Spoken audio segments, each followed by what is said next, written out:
오늘은 창세기 28장 1절로 2절 말씀을 중심으로 해서 이 밧단 아람이라고 하는 이 지명에 대해서 좀 말씀을 드리려고 해요. 지명. 그래서 오늘은 여러분이 이 성경에 나오는 이 지명의 말씀을 좀 편안한 마음으로 좀 들으십시오.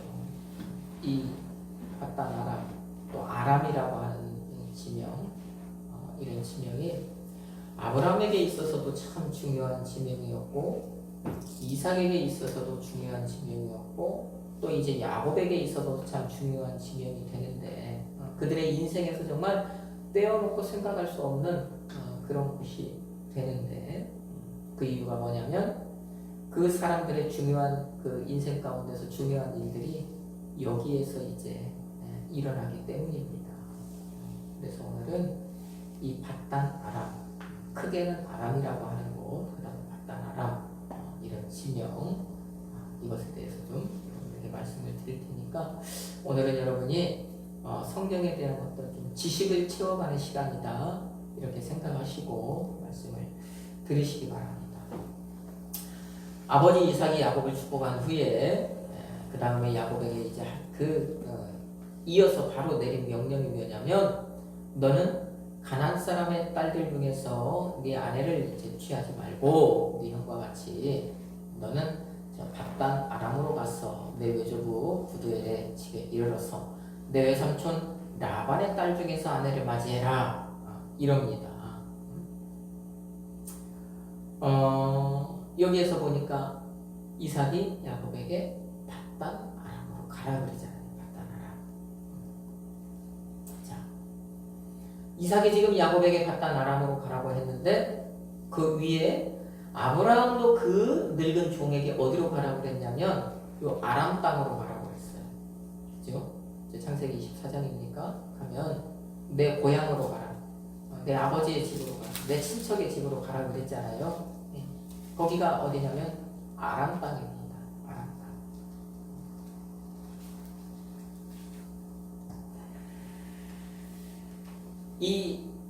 그래서 요 아람, 여기와 이제 이 사람들이 연관이 되는데, 자, 먼저 이들의 좀 족보를 좀 한번, 계보를 좀 한번 얘기를 다시 한번 해보자면, 이 아람 땅에는 누가 살고 있냐?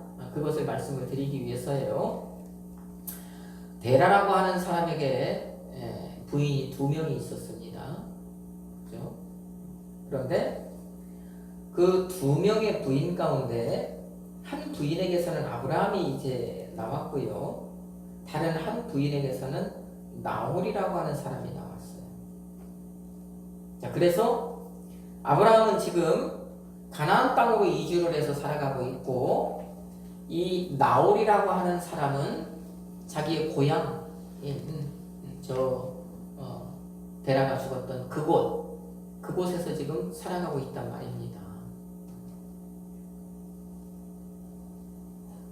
자, 그러면 아브라함이든지 이삭이든지 지금 내 고향으로 가라, 어디로 가라 하면서 그 지명, 어디로 가라고 하는 것을 지명을 하는데, 어디로 가라고 하는 얘기는 결국에는 누구에게로 가라고 하냐면 이 나홀이 살던 그곳으로 가라는 얘기예요. 나홀이 있는 곳.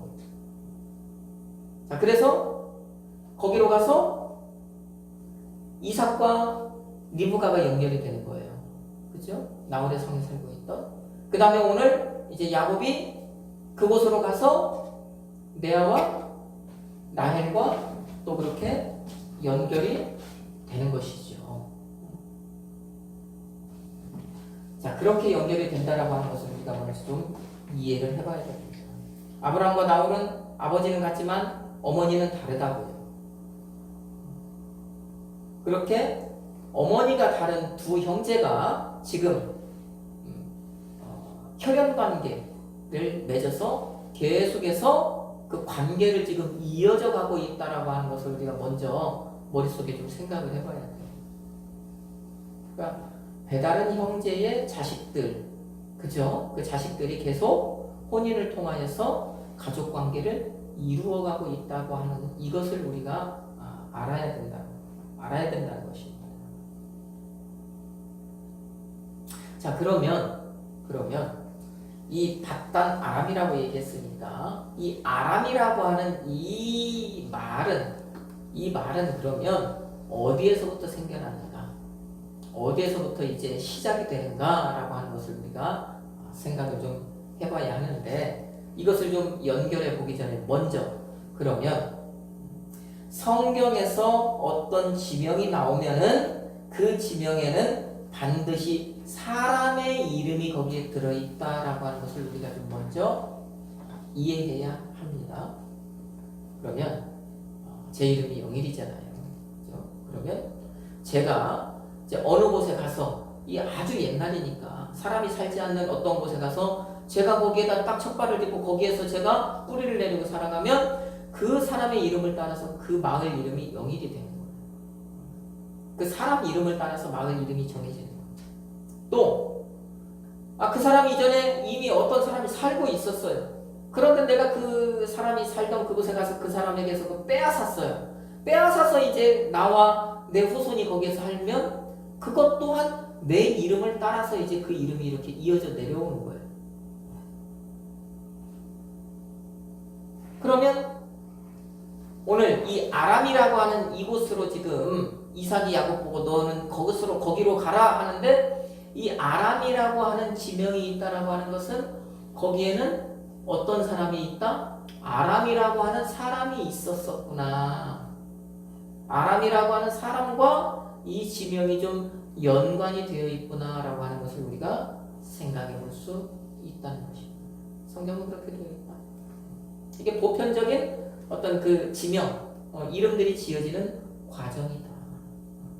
자, 이것을 우리가 좀 기초적으로 이해를 하고, 자, 그러면 아람이라고 하는 사람까지 우리가 좀 생각을 해봤으니까, 그러면 이 아람이라는 사람은 이제 어디에서부터 출발하는지 이제 성경을 좀 찾아가면서 우리가 살펴보지요. 먼저 창세기 10장으로 갑니다. 창세기 10장 20절, 21절로 22절 말씀. 창세기 10장 21절로 22절 말씀 우리 같이 한번 읽습니다. 셈은 에벨 온 자손의 조상이요 야벳의 형이라. 그에게도 자녀가 출생하였으니 셈의 아들은 엘람과 아스로와 아르박삭과 룻과 아람이요. 아멘. 자, 아람이라고 하는 이름이 나오지요. 셈의 아들, 셈의 다섯 번째 아들의 이름이 아람이에요. 그러면 아람이라고 하는 이 단어, 이 말이 지금 여기 창세기 10장 여기에서부터 이렇게 출발을 하는 겁니다.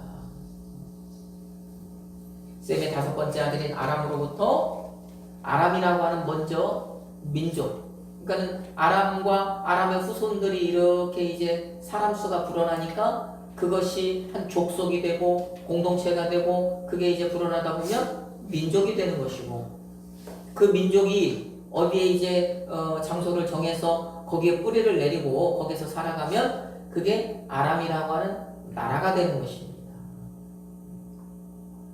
그 사람들이 쓴 말이 아람어라고 하는 말이 되는 것이지요. 자, 여기에서부터 이제 아람이 출발하는 거예요. 창세기 10장 22절. 셈의 다섯 번째 아들이었던 아람으로부터 이 아람 민족이 아람 나라가 시작이 됩니다.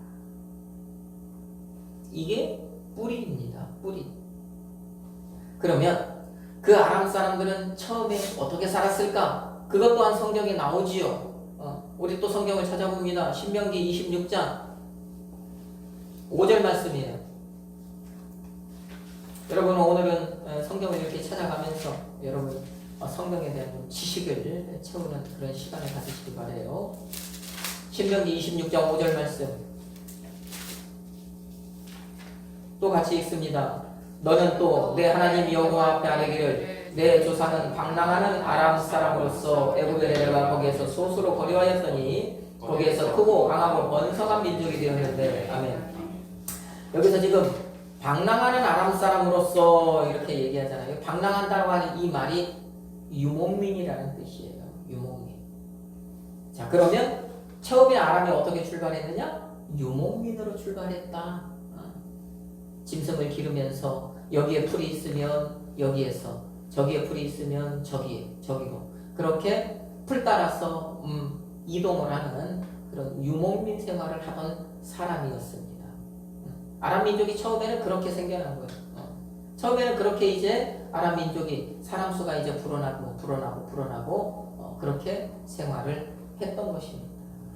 자, 그랬던 아람의 후손들이 저 기원전 BC 한 2000년에서 1500년 사이 요 사이에 이제 성경에 나오는 저 유브라데 강이라고 하는 그 강을 따라서 위쪽으로 올라가기 시작을 합니다.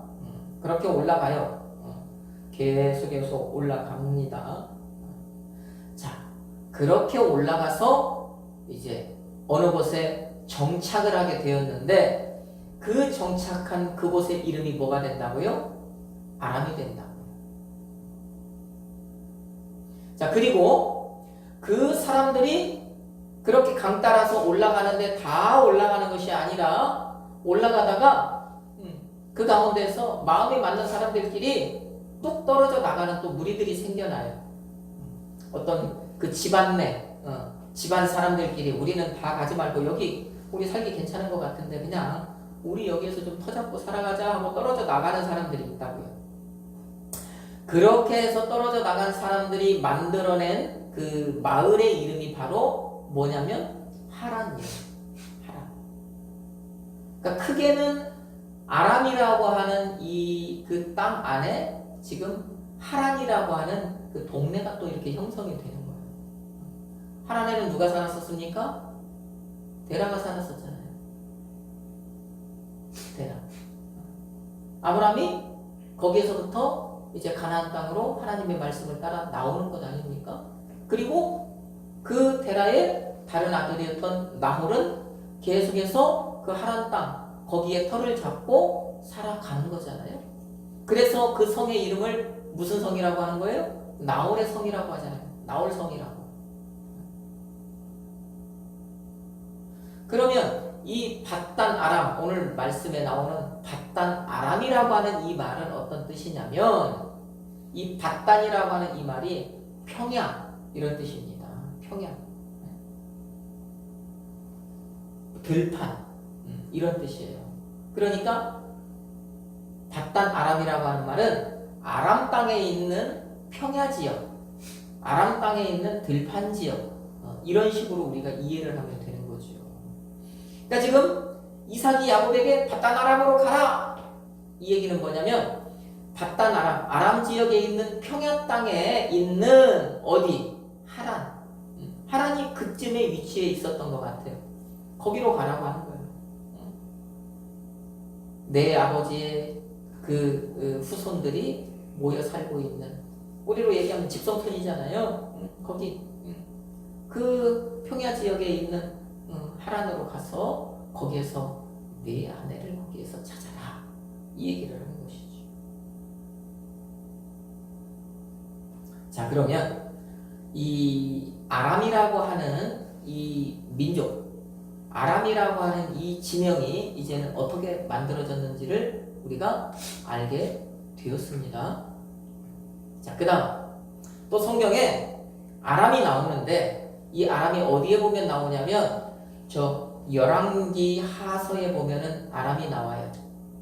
거기에 보면은 나아만 장군이라고 하는 사람이 소개가 되는데 그 나아만 장군을 소개할 때 아람 왕의 군대 장관 그러잖아요. 아람 왕의 군대 장관.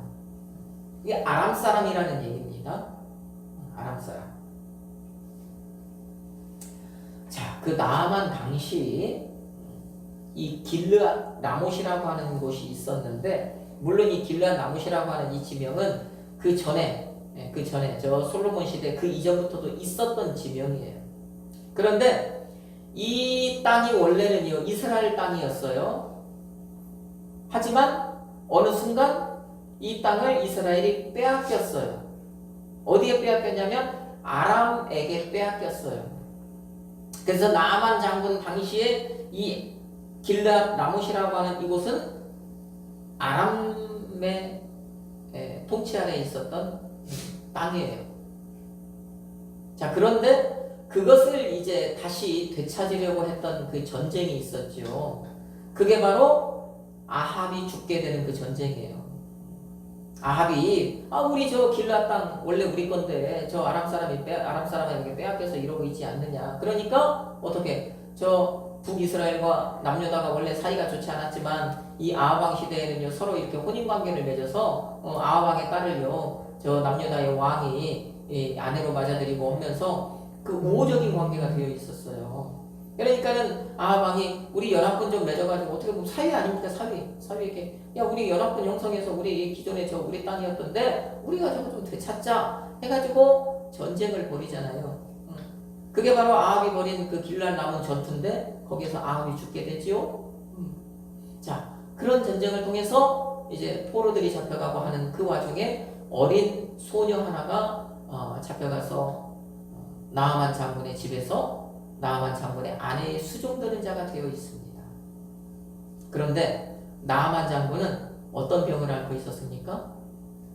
나병. 옛 성경에 보면 문둥병자라고 했잖아요.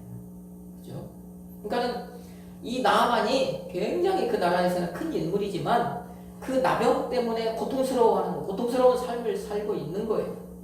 자, 그런 모습을 본 어린 여종 하나가 그 잡혀갔던 여종이 우리 땅에 가면 우리나라에 가면 저거는 병도 아닌데 저거는 손쉽게 고칠 수 있는데 이제 그런 얘기를 하잖아요. 그러니까 이제 나아만이 그 얘기에 귀가 솔깃해서 자기 왕에게 얘기하고 자기 왕이 또 저 이스라엘 왕에게 얘기를 하고 하여간 여차저차 해서 그 나아만 왕이 이제 바리바리 선물을 싣고 엘리사를 찾아갔던 건 아닙니까? 근데 엘리사가 나아만을 만나줘요? 안 만나주죠. 이만저만해서 왔다고 하는 것은 그 사실을 알고요. 그냥 종이떼기 하나에다 끄적끄적 해가지고 문 밖으로 줍니다. 처방전 하나만 줘요. 그 처방전이 뭐예요? 요단강에 가서 몸을 7번 씻으면 된다. 자, 그때 나아만이 노발대발하죠. 내가 이러려고 여기 왔냐? 사람 얼굴을 보고 사람 이 환처를 보고 거기에 뭐 손을 얹든지 뭐든지 그러면서 어떤 치료 어떤 의식 행위 나는 이런 것들을 바라고 왔는데 뭐 말도 안 되는 얘기 믿을 수도 없는 그런 얘기만 하고 나를 가지고 뭐 장난치는 것도 아니고 노발대발합니다. 그러면서 한 얘기가 뭐예요? 그 열왕기하 5장 저 12절 말씀에 보면 거기에서 이제 그 얘기를 하는 거예요. 뭔 얘기 할까요? 나만이 그러죠. 우리 고향, 내 나라, 저 다메섹에 있는 아바나강과 바르발 강은 이스라엘의 강보다 더 깨끗하다 그러잖아요. 이 얘기는 뭐예요? 이스라엘에서 지금 이스라엘 땅을 통과해서 흘러가는 그런 강물들은 다 흙탕물이라는 얘기, 깨끗하지 않다는 얘기예요. 내가 이렇게 해가지고 그냥 강물에 들어가서 몸 씻어서 나을 거면 내가 우리 고향에 있는 내 땅에 있는 그 깨끗한 강물에 들어가서 여기까지 왜 왔냐? 그 얘기하는 거잖아요.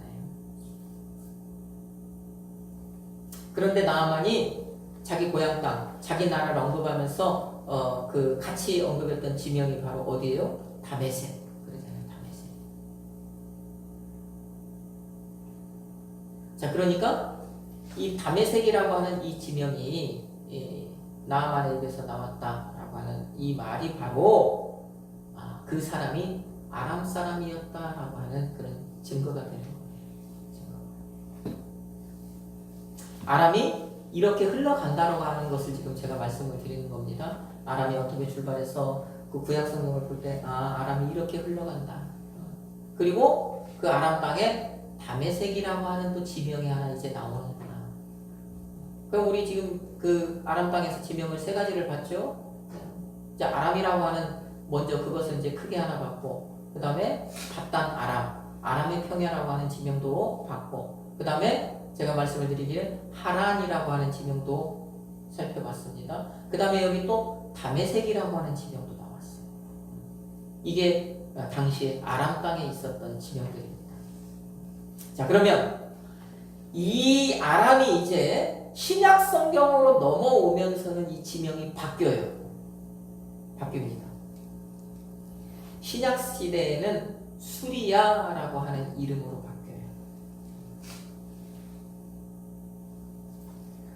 바뀌어요. 여러분 뭐 머릿속에 그려지지는 않겠지만 제가 그냥 말씀을 드리면 그 이스라엘 땅을 우리가 머릿속에 그려보자면 왼편으로는요 지중해가 있고요. 그 다음에 오른편으로는요 요단강이 있고 사해가 있습니다. 그 가운데에 딱 들어있는 땅이 가나안 땅이고 오늘날 이스라엘 땅이에요. 그러니까 그 동편 요단강 건너는 오늘날 요르단이 되는 거고요. 그 다음에 이스라엘 바로 머리에 있는 나라는요 레바논이 되는 거고요. 그 레바논을 이렇게 감싸면서 한쪽 끝이 이스라엘 땅과 이렇게 마주하게 되는 그 땅이 큰 면적의 땅이 바로 시리아 땅인데요. 이것이 바로 오늘날 성경의 땅입니다. 이 시리아가 바로 신약 성경에서는 수리아라고 얘기하고 구약 성경에서는 아람이라고 얘기하는 그 땅입니다.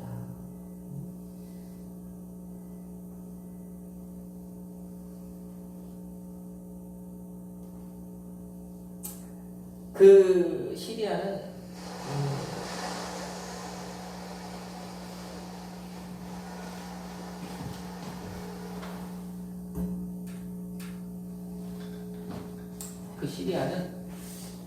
사회주의 국가였다고 해요. 사회주의 국가라고 해요. 그러면 사회주의라고 하는 것은 원래 그 종교 이런 거를 인정하지 않죠. 신을 거부하잖아요. 그런데 특이한 것이 뭐냐? 그럼에도 불구하고 이 시리아 땅에는요, 모스크라고 하는 이슬람 사원이요, 질비하고, 그 다음에 교회, 옛적에 사용했던, 교회로 사용했던 건물들도 많대요.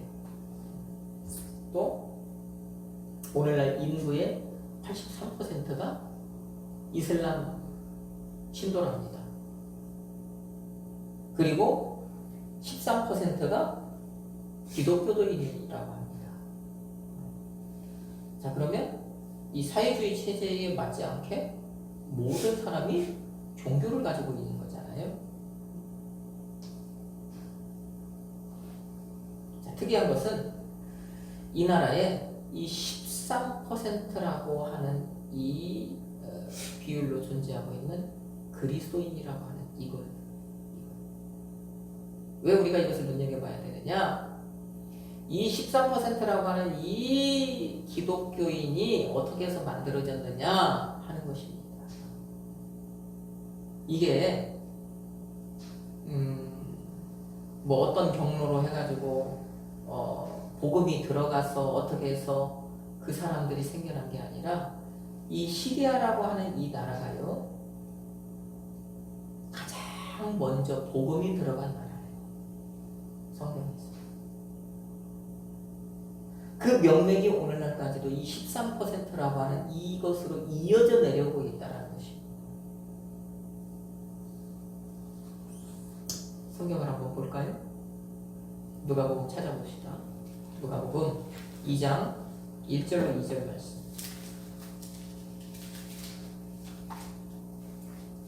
대다수의 이슬람과 사실 이 기독교는 거의 뭐 적대적인 관계인데 그럼에도 불구하고 지금 시리아에 13%의 그 기독교인들이 꿋꿋하게 신앙생활을 하고 있다. 자, 그러면 그들의 믿음에, 그들의 신앙의 원동력은 어디에 있느냐? 그것을 이제 좀 살펴보는 거예요. 자, 누가복음 2장 1절 2절 말씀 같이 한번 읽어봅시다. 그때에 가이사 아구스도가 영을 내려 천하로 다 호적하라 하였으니 이 호적은 구레뇨가 수리아 총독이 되었을 때에 처음 한 것이라. 아멘. 자, 다시 말씀드리지만 여기 이 수리아가 구약 성경의 아람이라고 하는 것. 자, 가이사 아구스도가 영을 내려 로마 황제 카이사르라고 하는 로마 황제가 명령을 내리는데 어떤 명령을 내리느냐? 이 예수님이 지금 탄생하려고 하는 이 시대에 천하로 다 호적하라고 하는 명령을 내려요.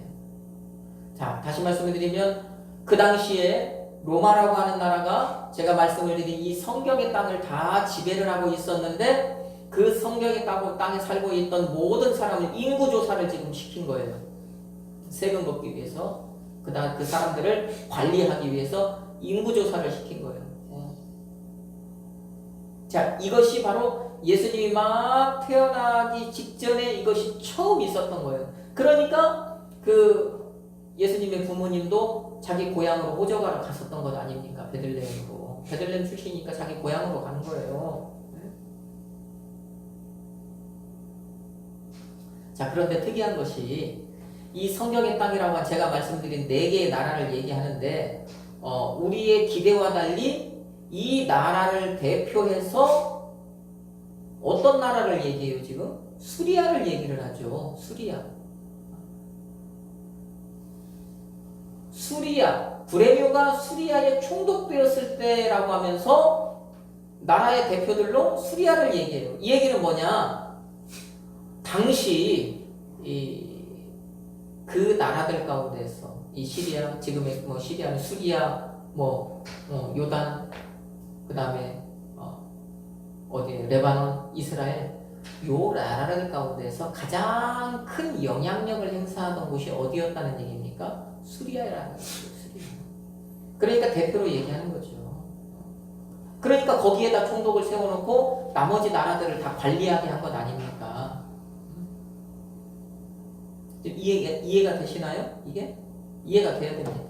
그래서 당시에 예수님 당시에는 이 수리아가 굉장히 그 주변에 영향력을 미치는 큰 나라였다. 어차피 로마의 속국이기는 했지만 로마에게 점령당하기는 했지만 그래도 그 중에서 대표성을 띠는 곳이 수리아였다라고 하는 것입니다. 그때 이제 요셉과 마리아가 본적지인 베들레헴으로 호적을 하러 갔던 거예요. 다음 달이면 성탄절이 돌아오는데, 그죠? 성탄절 얘기하면 항상 우리가 구유 얘기하잖아요. 예수. 요셉과 마리아가 아이를 낳아서 구유를 눕혔다. 구유에 눕혔다. 그때 그 아이의 이름을 예수라 했다. 모든 민족을 구원, 모든 사람을 구원한 예수라 했다. 그분이 바로 우리가 섬기는 주님이란 말이에요. 그분이 그때 이 구레묘가 수리아 총독되었을 때 로마의 황제가 처음으로 인구조사하라고 했던 그 명령했을 때 그때 태어났단 말입니다. 자, 그때 예수님이 이제 이 땅에 오셨는데 예수님이 오신 곳이 어디라고요? 가장 낮은 곳으로 오셨다. 가장 낮은 곳.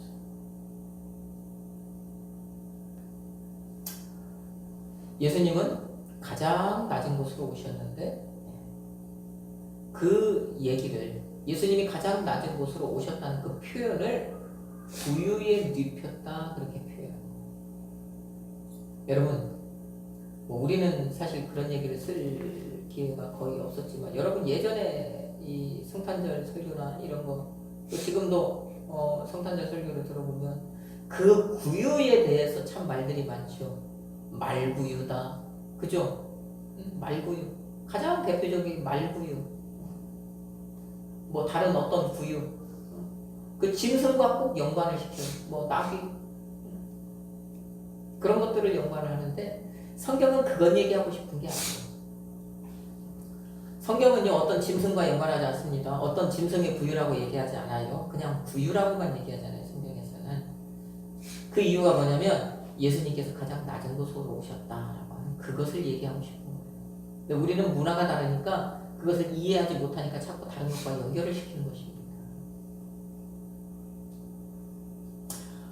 잠깐 설명을 드리면 우리는 집을 지으면 땅이 이렇게 좀 비탈지역이고 경사져 있으면 땅을 평평하게 고른 다음에 그 위에다 집을 짓죠. 그죠? 그런데 이 이스라엘 이곳 사람들은 그렇게 하지 않아요. 여기 땅은요 거의 평지도 거의 없다시피 하고 다 거의다가 조금씩은 다 비탈이 져 있기는 한데 생긴 그대로 집을 짓습니다. 땅이 비탈져 있으면 그냥 비탈진 그 모습 그대로 집을 져요. 자, 그리고 집 안에 들어가면 비탈이 져 있으니까 높은 곳이 있고 낮은 곳이 있을 것 아닙니까? 그 높은 곳에는 사람이 살고요. 낮은 곳에는 짐승이 사는 거예요. 그러니까 짐승이 사는 곳에 뭐가 놓인 거예요? 구유가 놓인 거잖아요. 그러니까 이 사람들은 구유가 놓였다 그러면 아 거기는 낮은 곳이구나 하는 거 아는 거예요. 우리는 모르는 거예요. 그러니까 모르니까 자꾸 짐승과 자꾸 연결을 하려고 하는데 그것이 아니다. 예수님을 구유에 누였다는 것은 예수님은 가장 낮은 곳으로 오셨다. 그 말을 하려고 하는 것이죠. 자, 또 예수님이 오실 때 이렇게 가장 낮은 곳으로 오셨는데 공생애의 사역의 출발이 어디서부터 시작돼요? 예수님 공생애를 어디서부터 시작하셔요? 요단강에서 세례받음으로 시작하잖아요. 그죠? 그 요단강에서 세례를 받으면서 예수님의 공생애가 시작되는데 그 요단 지역이 이 지구상에서 가장 낮은 곳이잖아요. 그 요단 지역에 지금 우리가 말하는 사해가 있잖아요. 사해가 죽음의 바다라고 하는 사해가 있잖아요.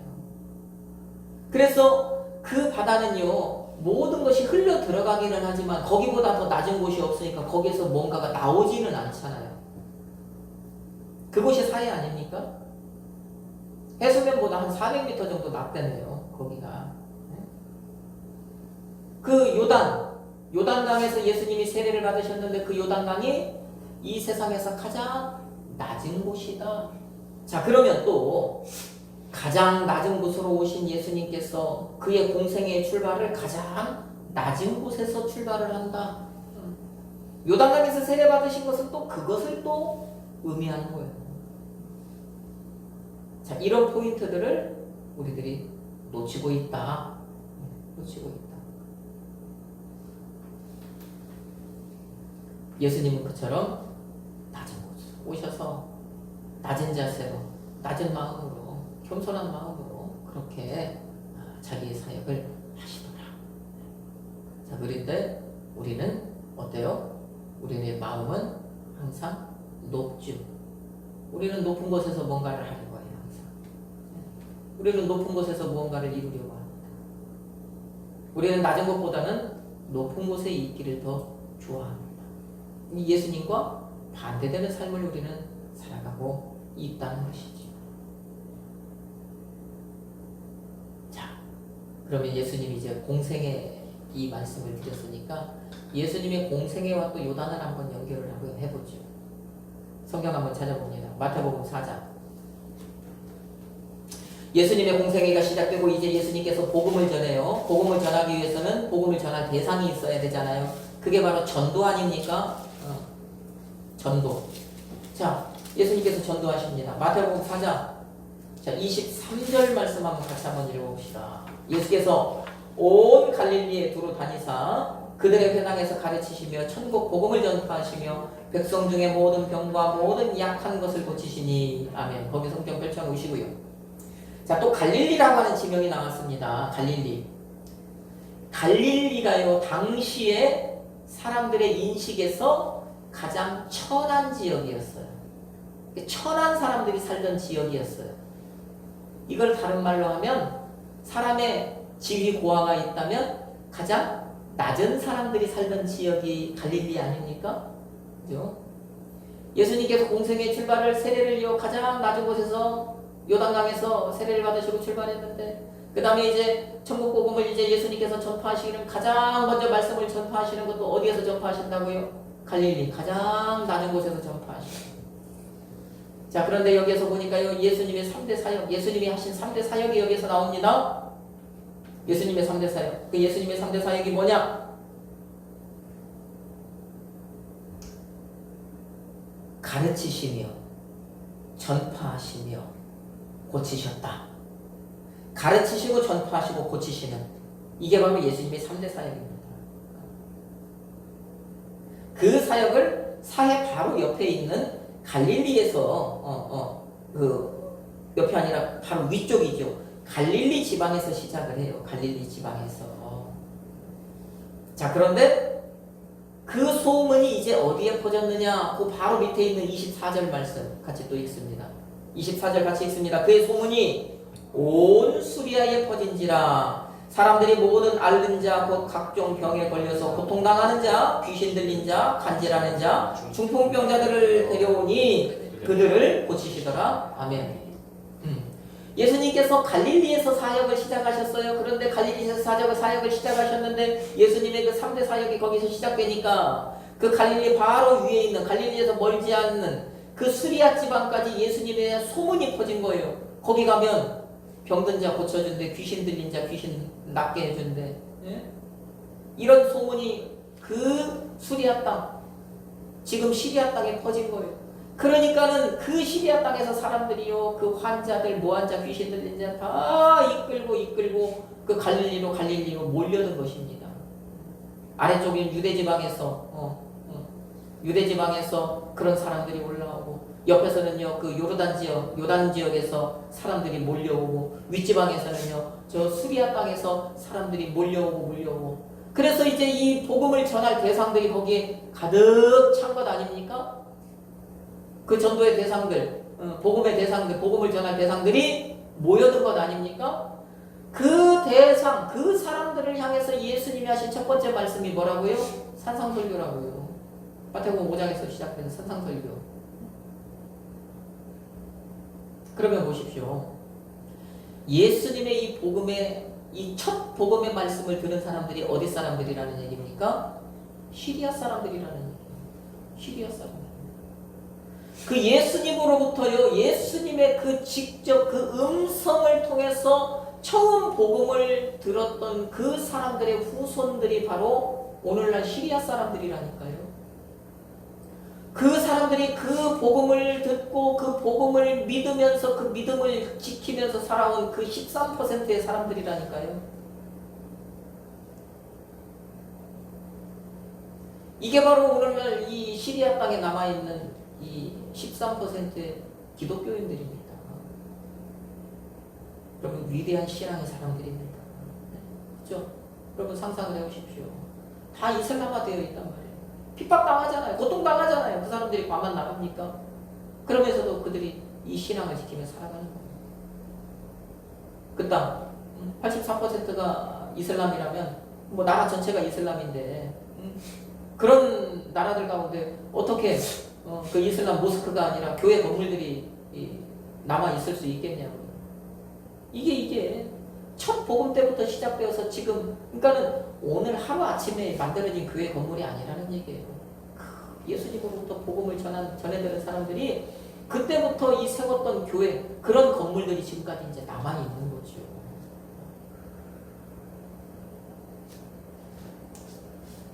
예수님, 정말 말씀이 육신이 되어서 이 땅에 오셨던 그 예수님의 그 복음이, 그 예수님께서 복음을 선포하실 때 그 복음을 첫 번째로 들었던 대상이 어떤 사람들이라고요? 시리아 사람들이라고요. 엄청나지 않습니까? 그런데 우리는 자꾸 어디만 봐요? 이스라엘만 보잖아요. 이스라엘. 한 부분만 보는 거잖아요. 4개를 다 봐야 되는데 그 4개 가운데 하나만 보고 있는 거예요. 여러분, 우리 누차 뭐 그런 얘기 항상 우리 많이 듣는 얘기가 뭐예요? 저 이스라엘에서 일어나는 이스라엘에서 되어지는 일을 보면 우리가 이 세상의 종말을 알 수 있다. 예수님의 재림의 때를 우리가 미루어 짐작할 수 있다. 그런 얘기 많이 하죠. 그런 얘기 많이 듣지 않습니까? 그 얘기를 하면서 나머지 3개 지역은 놓치는 거예요.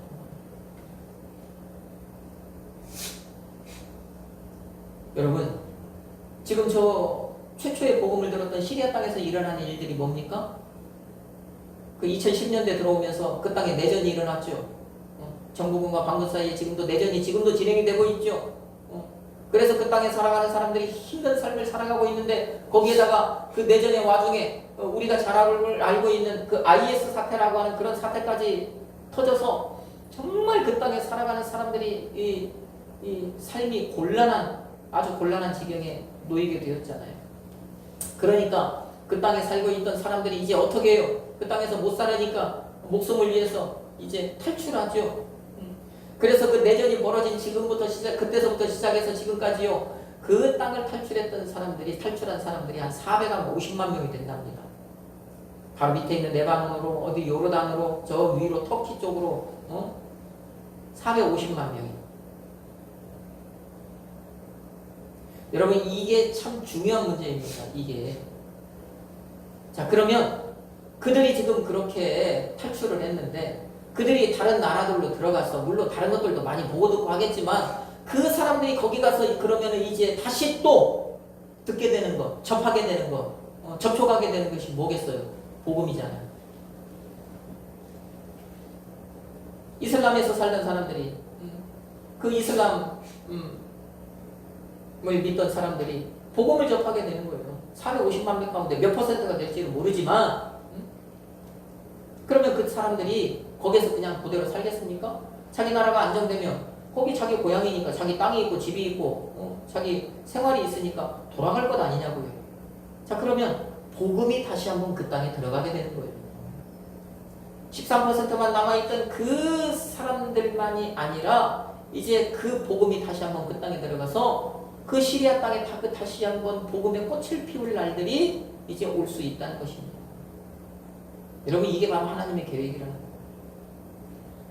예수님이 이 땅을 떠나시면서 하신 말씀이 뭡니까? 땅끝까지 이르러 내 증인이 되라. 땅끝까지 이르러 복음을 전하라고 하신 말씀 아닙니까?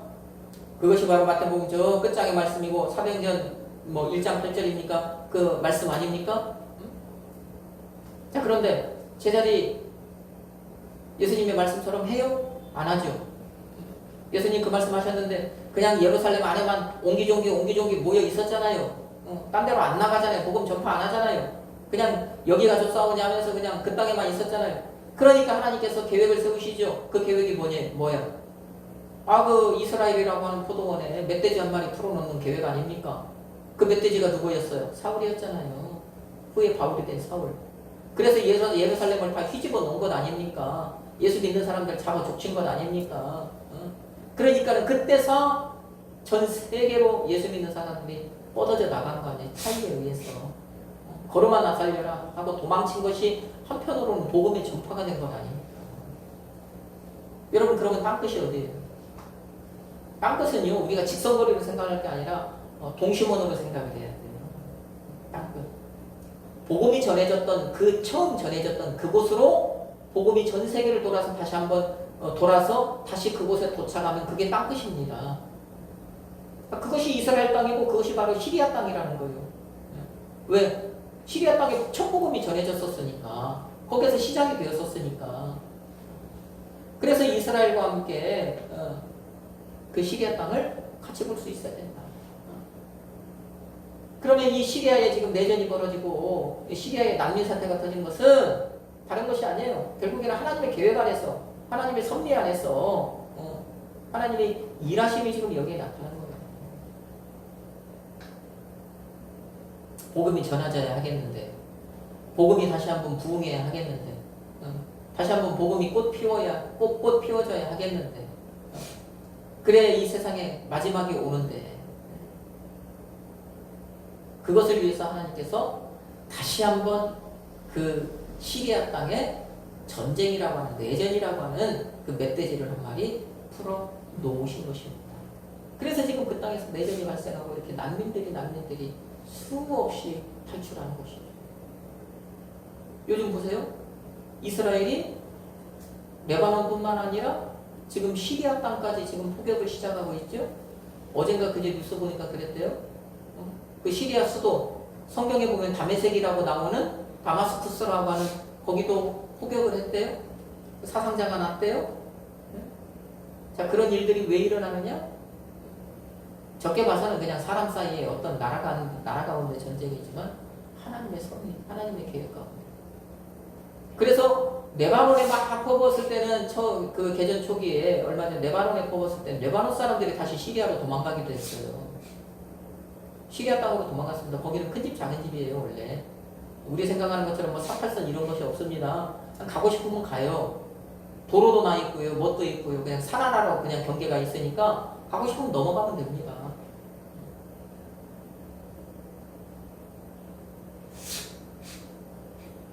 이게 바로 하나님의 강제 프로그램이다. 그 시리아 땅에 그래서 다시 복음이 들어가기 시작을 했다.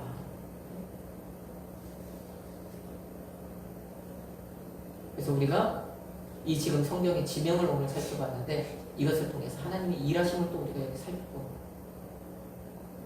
자 정리해 봅니다. 오늘 말씀 오늘 이삭이 야곱에게 밧단 아람으로 가라고 했습니다. 그 밧단 아람은 아람이라고 하는 어떤 그 큰 땅 아람이라고 하는 그 나라의 한 지명이에요. 아람 속에 있는 그 평야 지역 들판 지역 거기로 가라고 했어요. 그러면 이 아람이라고 하는 나라는 어떻게 만들어졌냐? 노아의 세 아들 셈함 야베세의 그 세 아들 가운데 셈의 5번째 아들인 이 아람이라고 하는 사람으로 인해서 그 아람 민족이 만들어지고 아람이라고 하는 나라가 만들어졌다.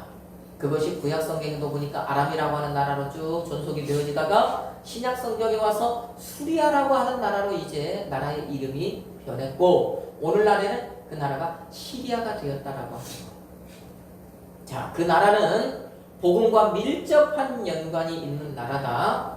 예수님이 이 땅에 오셔서 처음으로 복음을 전하실 때 그 첫 복음의 말씀을 들었던 사람들이 시리아 사람들이었다. 그 사람들의 후손들이 오늘도 그 믿음을 지키면서 13%의 사람들이 그 땅에 남아 있다. 자, 그리고 그 땅에 오늘날 내전이 발생했다. 그 내전이 그냥 우리가 전쟁의 모습, IS 사태의 모습으로만 볼 수도 있지만 그것을 우리가 신앙의 눈으로 볼 때는 다시 그 땅에 복음이 들어가기 위한 그 83%라고 하는 그 이슬람에게 꽉 막혀서 들어갈 수 없었던 그 복음이 내전이라고 하는 것을 통해서 다시 들어갈 수 있는 길이 열린 것이다. 그러면 그 시리아 땅에 다시 한번 이제 복음이 들어가서 복음의 꽃이 피워진다면 그러면 그때가 이 세상의 끝이구나. 거기가 세상 끝이기 때문에 그러면 그때가 바로 예수님이 이 땅에 다시 오실 그때구나라고 하는 것을 우리가 알게 될 것이다 라고 하는 그 말씀을 오늘 제가 여러분에게 드렸습니다. 여러분 오늘 들은 이 말씀이 여러분 신앙생활하는 가운데에서 좀 성경을 보실 때 여러분에게 도움이 되는 그런 말씀이 되었기를